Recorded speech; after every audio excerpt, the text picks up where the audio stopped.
Hi everyone, this is Ara Derdarian of the HT Guys, and today we're going to look at my latest speaker build featuring the Audio Nirvana Classic 5 drivers.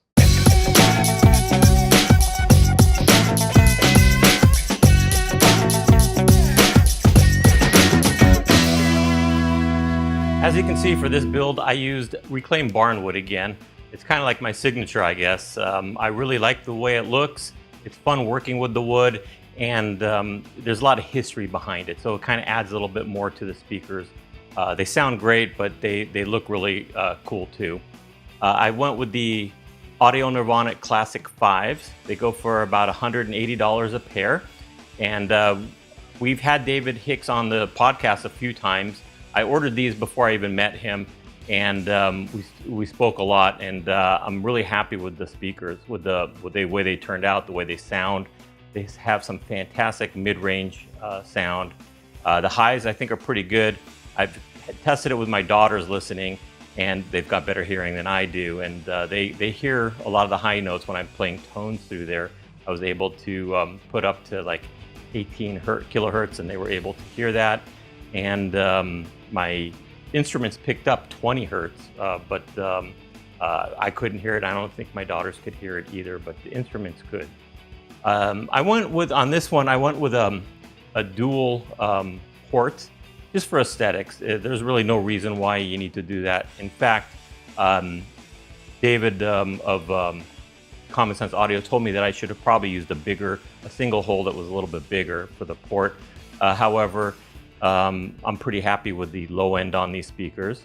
One thing I did note was I went to one of those calculators that tell you how long the port tube should be, and it came out with 4 inches for both of those. And David suggested I just cut it flush with the front baffle, and I'll get more bass. Now that was kind of counterintuitive to what the tool said. However, when I did that, I certainly did get a lot more bass out of it. Very happy with the sound. They broke in nicely. It's you can see it's kind of bookshelf size.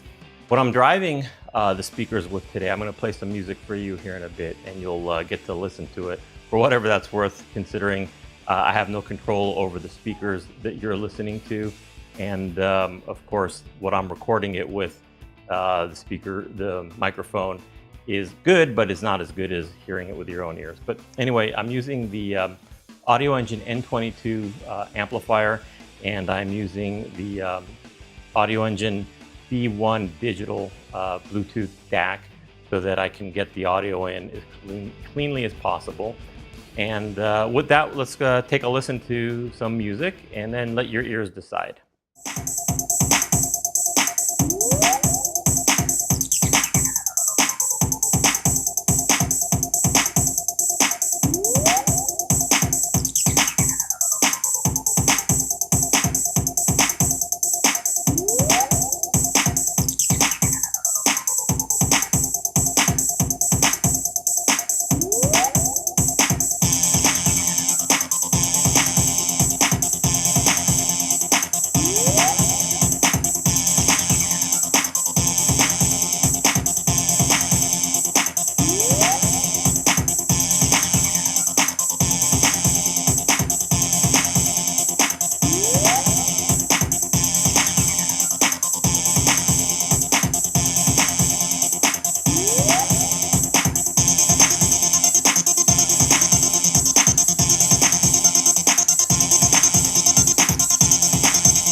All right, so at least what we've proven is that they do make sound, but they do sound really good. And one thing I would recommend if you want to get into speaker building, the full range speakers are very simple. You don't have to deal with a crossover element. And I am really surprised with how good the imaging is on these. I mean, it sounds like the music is coming right from here. There's no crossover, where at the crossover frequency, that point, sometimes there's some phase issues and your ear can hear that. And unless you get a really good crossover circuit, it's just not going to sound right. If you buy a cheap one, and I've had a video where I use an off-the-shelf cheap one, you compromise the sound. So if you don't want to get into that, you can just use the full range speakers. And I'll tell you, the music coming out of these speakers is phenomenal. You can support the show by going to htguys.com, and we have various mechanisms of support there. Choose the one that works best for you. We appreciate the support. It really helps us do more of these videos and more of these speaker builds.